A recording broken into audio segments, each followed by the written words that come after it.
part of me worries that any kind of problem we already have in the world will basically be exacerbated by the application of artificial intelligence. So here's some examples, right? So think about, for example, not to sort of make things worse, I'm going to take a deep breath before we get this. Go ahead. Everyone is asking the same question. Will AI take my job? That's the wrong question. The right question is, how do I reconfigure my process around this general purpose technology, around the AI? One day, AI is an opportunity. The next day, it's a threat. And so we're seeing teams of 2 and 3 founders, maybe 1 or 2 employees able to do the work of a team that used to be 15. How do you make AI work for you, not against you? Did that developer build the system to just replace me? If I believe they just built this just to replace me after 6 months, of course I'm not going to use it. Welcome to the Parlor Room Presents Hello AI. Welcome to a special episode of the Parlor Room Presents Hello AI. So we're asking the question you hear almost every day now. Will AI take my job? And that answer may depend on what you do, who you ask, and when you ask them. In this episode, 4 Harvard Business School faculty members share how they see the future of work changing in real time. Our first clip comes from Joe Fuller, who studies the future of work and how companies are reorganizing around AI and what that might mean for you. And why does it feel like AI is forcing companies to rethink how work is organized and not just what tools we're using? So it feels like it's not just like, oh, I'll pull this in. It's changing much more. Well, I would actually argue that companies aren't doing that enough. Okay. Companies don't have any experience in adopting general purpose technologies. They haven't. No one here lived through moving from steam power to electricity, and very few senior management teams really were senior leaders during the launch of the internet, which is probably the closest analogy, although I think the real innovation at that period of time that caused me to sit up and take notice about the internet was when the Mosaic browser that could move the internet from alphanumeric only to have images and photography, and that was just, my jaw dropped, and I said the world's going to change now. What companies have been doing too much is saying, how do I append AI, particularly generative AI, to my existing process? Almost like it's just another big new SaaS system. And in fact, because it's a general purpose technology, that's the wrong question. The right question is, how do I reconfigure my process around this general purpose technology, around the AI? And yes, you're seeing companies, I would point to companies like Procter & Gamble and Coca-Cola and consumer goods, JP Morgan Chase, who are being really pretty aggressive in the way they're deploying AI. Use Google obviously as a core AI innovator.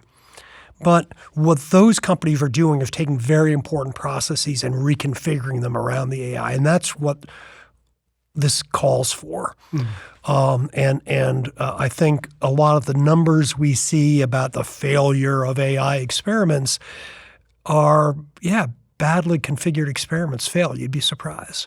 And when they're putting together through successful experiments and pushing, what part of the org chart is the pressure hitting the most? Yeah. Right now it's hitting entry-level and lower managerial jobs. And the reason for that is those jobs often have tasks that are heavily what I'm going to call rules-based. A good example is a credit analyst. If you get hired out of an undergraduate business program to be a credit analyst at a bank or for a company that does what's called vendor financing, I will lend my customer the money to buy my goods. When you start off, you're basically just applying a set of rules. You've been told companies of this size, of this history with us, of this volume with us, not more than X dollars, here are terms, here are the interest rates you're going to charge, et cetera, et cetera. And usually for large companies, which are being quicker to adopt AI because they can afford it, they've got a lot of data. So rules-based decisions where you've got lots of longitudinal data, that's almost a perfect environment for AI. So a lot of those tasks that have those features tend to reside in lower managerial ranks and the people they supervise, who tend to be entry-level workers, or what a lot of companies call individual contributors, who are out of that entry-level kind of probationary status, but are still doing core work of the company, but they're not decision makers. Okay. Also, a lot of lower-level managers do a lot of routine reporting. They take the sales report and the inventory report and the production schedule and write the bi-monthly uncertainties we're facing and considerations for middle management or upper management about changing our plan. Though relating 2 or 3 databases and integrating them into a coherent written document, particularly if you can upload 10 or 20 or 2,000 previous versions of it, it'll do a really great draft. Now, it won't be exactly what you want, but rather than looking at that accursed blinking cursor where you have to write the first topic sentence for the first paragraph, it's much easier and quicker to edit than it is to create. And for routine work like that, it's really, really effective. Our next clip comes from Christina Wallace, and she explains both sides of this moment: the incredible power AI gives people to build faster than ever before, and the unsettling reality of what that could mean for jobs.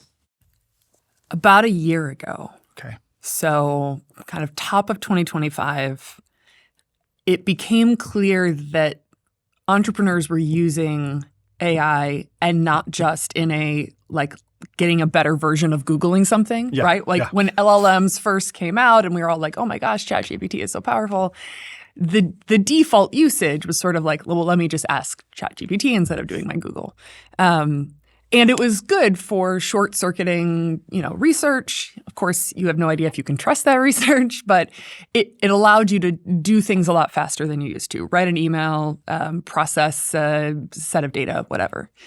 But that is still very much in the era of AI as a co-pilot, or as I think of it, as my intern. It helps me remember I need to review its output.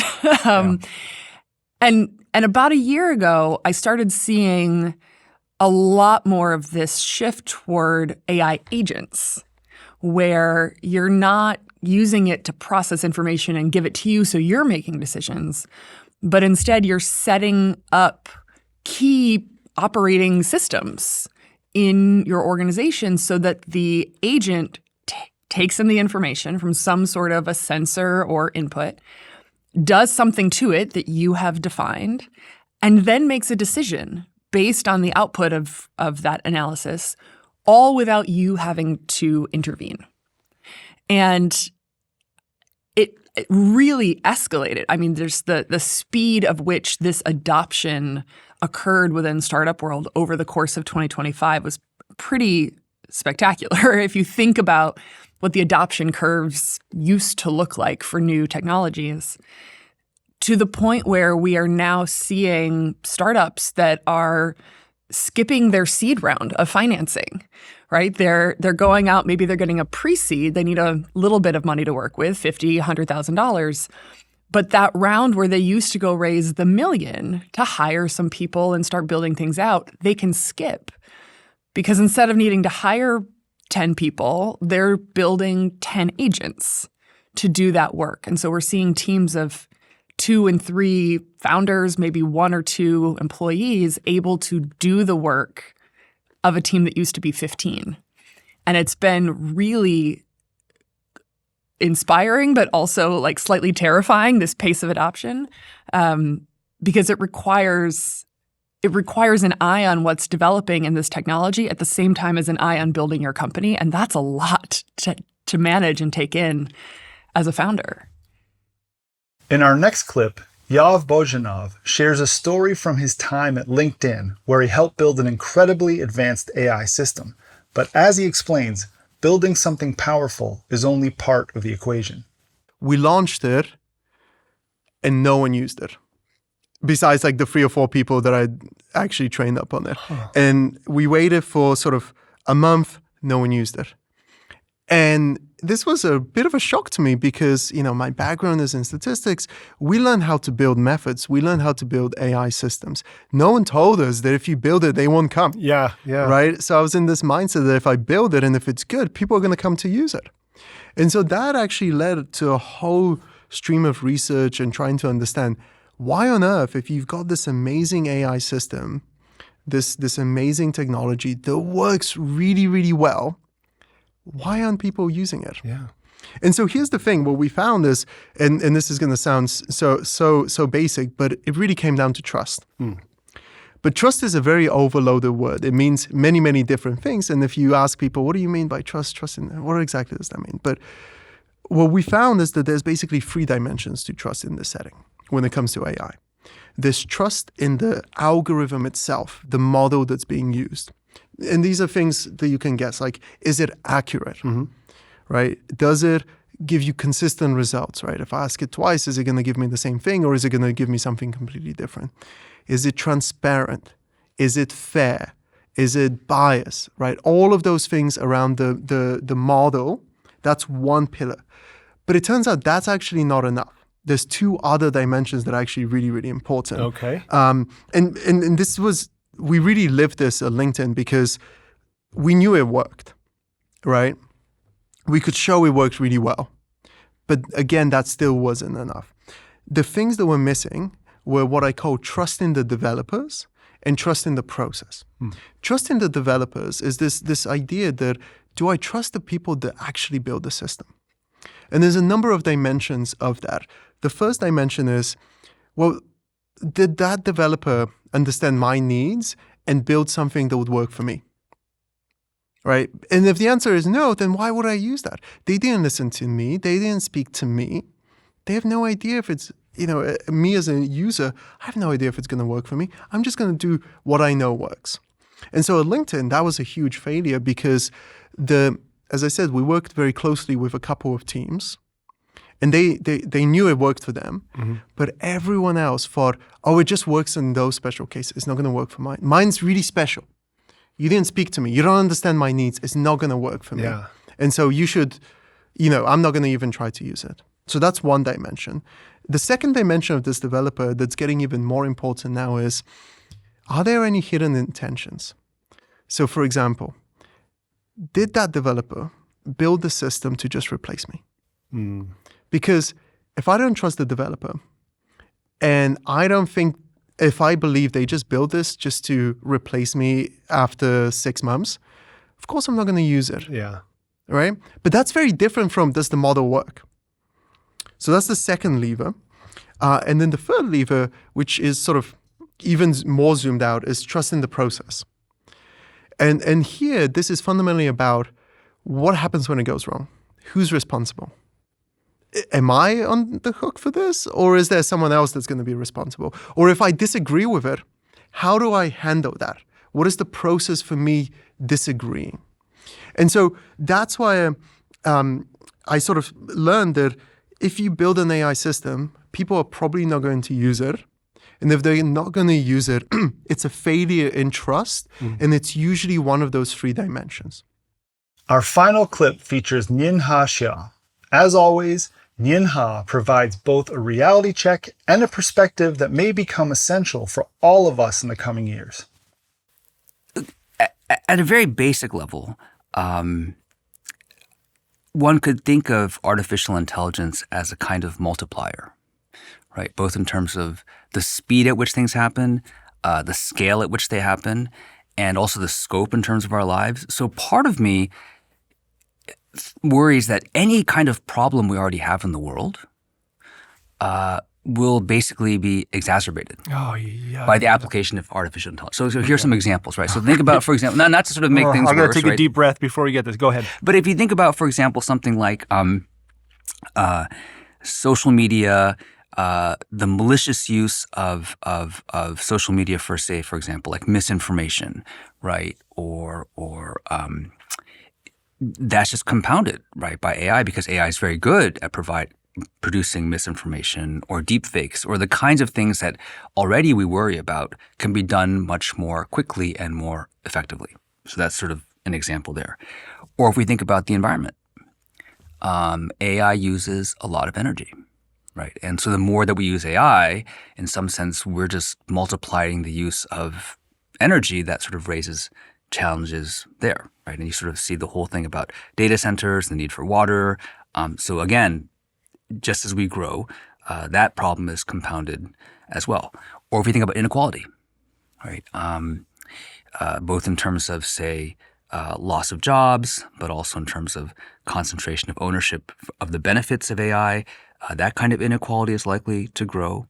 And one that we don't think about as much, I think, is actually the question of linguistic access, right? So you mentioned earlier, right, that LLMs are basically trained on what exists, but they're also trained on a few languages. So they work really well for those languages. But if one doesn't speak one of those languages, the access to LLMs is really not there. Or similarly, it'll then probably just sort of concentrate people on focusing on a few languages, and other languages that are sort of left behind will increasingly be left behind because the time and energy that would be spent to develop an LLM for those languages isn't really sort of there. So that's another kind of inequality that we don't talk about much, but that'll also be compounded by the growth of AI. And then I think there's probably some problems that are maybe specific to AI itself as a technology. So not just sort of compounding the kinds of problems that we already have. It's something that I know you and I have talked about before, is that because AI is such a good or approximation, right, of engaging with another human being, I think for me the biggest worry that I have is that we'll sort of forget why we actually want to engage with another human being as opposed to sort of a good approximation of one. Okay, so that wraps up our Will AI Take My Job episode. We hope you found these conversations insightful, thought-provoking, and maybe even a little clarifying, as all of us are trying to understand where this technology is taking us next. Thanks for listening.